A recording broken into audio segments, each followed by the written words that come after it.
Well, it's really down to a matter of trial and error, exploring ideas, themes that have the potentiality of being able to tell a story through the photographic medium. I think it's important that, most of the time you fail.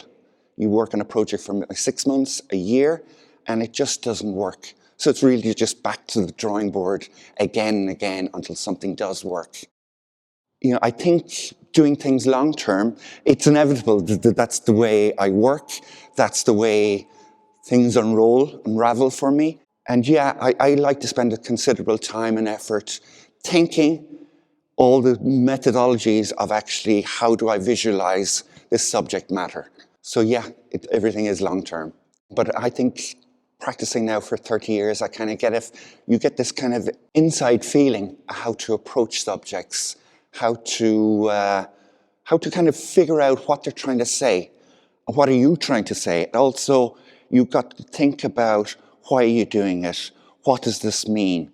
What does this say about the bigger story when you put a photograph or an object related to the photograph in front for the viewer to see? I think as I said, even in my artist statement, my work looks at transitory spaces, places that are neither here nor there, have some kind of transient being or state before they come one thing or the other.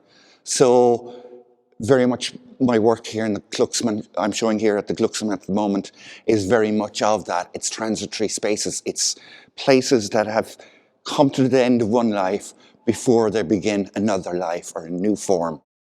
I mean, my work is always tailored, how I show my work is always tailored to where I'm showing it, whether it be online, publication, printed material, exhibition, whatever. I consider every situation differently. I consider what am I going to try and get across? What audience might I potentially have?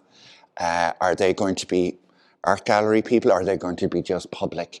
The whole project, by the way, was a kind of a reaction or an artistic reaction to the way the landscape in Ireland was changing in the year 2000, in around the year 2000 in Ireland. At that time, you had the whole national motorway infrastructure was being built, so the whole landscape of Ireland was being radically changed. So I came in as a photographic response to see how that landscape was changing, how this transient, as I spoke about transient landscapes, how the landscape was changing from one form or functionality to the next. So I think that's what by the way, work is all about. The work, specifically N4 Enfield, is a photograph of a piece of landscape that's been excavated previous to a motorway being laid upon it. What was interesting, you had almost like footsteps across the landscape with the grass kind of peeled up and laid bare in a kind of a plot, as kind of a symmetrical plot, shall we say. I think that was more of a response, visual response, but now I think my methodologies are more investigative, more probing of why are you showing it this way? Why are you showing it that way? What's the justification of it? So I'm questioning myself, I'm questioning my practice a lot more. This is a little sample from a kind of much bigger project called Project Clean Sweep. Project Clean Sweep was a photographic investigation into the landscapes of chemical and biological weapons in the United Kingdom. It was a 9-year project.